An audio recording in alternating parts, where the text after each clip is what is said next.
Hello बच्चों, let's understand the question first. Question कहता है a conducting ring is placed in a uniform magnetic field with its plane perpendicular to the field and EMF is induced in the ring is।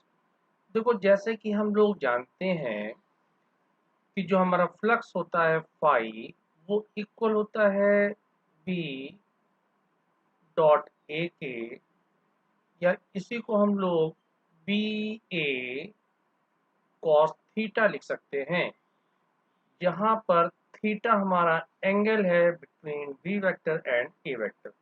और हम जानते हैं कि ई हमारा जो induced EMF है वो इक्वल होता है माइनस के d phi upon d t के, या ये इक्वल होगा माइनस का d upon d t B A cos theta. तो देखो यहाँ पर हम ईएमएफ को, जो हमारा इंड्यूस्ड ईएमएफ है उसका जो प्रोडक्शन है वो तीन तरह से हो सकता है कि अगर मैग्नेटिक फील्ड चेंज हो रही हो, एरिया चेंज हो रहा हो, या हमारा थीटा चेंज हो रहा हो।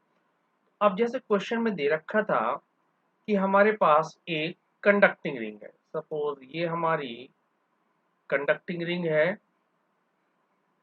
जो रिंग है ये हमारा जिसका प्लेन है, लिखा हुआ है a conducting ring is place in a uniform magnetic field with its plane perpendicular to the field, यानी कि मैग्नेटिक फील्ड या तो इनवर्ड होगी या तो आउटवर्ड होगी। कोई भी हम एक डायरेक्शन यहाँ पर एज्यूम कर लेते हैं टाइम बिंग। अब देखो, जो इसका पहला ऑप्शन है it is rotated about its axis. अगर हम इसकी ज्योमेट्रिकल एक्सिस की बात करें तो वो एक्सिस हमारी ये एक्सिस होगी। अगर हम इसके अबाउट इसको रोटेट करके देखते हैं तो हम देख रहे हैं कि इसके अबाउट रोटेट करने पे कोई भी फ्लक्स में चेंज नहीं हो रहा। अगर फ्लक्स में चेंज नहीं होगा तो ईएमएफ इंड्यूस नहीं होगा। इसका मतलब हमारा ए ऑप्शन रॉन्ग है।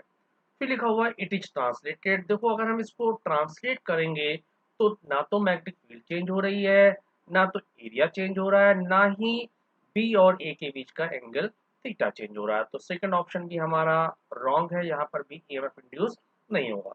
Now third option, C option, it is rotated about its diameter. तो अगर हम इसको, इसका डायमीटर जैसे ये रिंग का डायमीटर है, इसके अबाउट इसको हम रोटेट करते हैं तो हम देख रहे हैं कि यहाँ पर हमारा एरिया वेक्टर और फील्ड के बीच का एंगल चेंज होगा।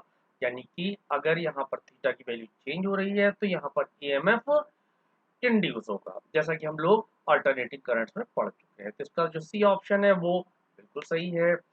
इट इज, नेक्स्ट ऑप्शन है इट इज डिफॉर्म। डिफॉर्म का मतलब हो गया इसके शेप को हम चेंज कर दें। अगर शेप को चेंज कर देंगे तो ऑब्वियस सी बात है इसका जो हमारा एरिया है वो चेंज हो जाएगा। एरिया चेंज होगा तो अगेन यहाँ पर ईएमएफ इंड्यूस होगा, यानी कि जो हमारा डी ऑप्शन है वो भी सही है। तो हमारे जो करेक्ट ऑप्शंस हैं वो हैं सी एंड डी। यही हमारा आंसर है। Hope you understood it well. Best of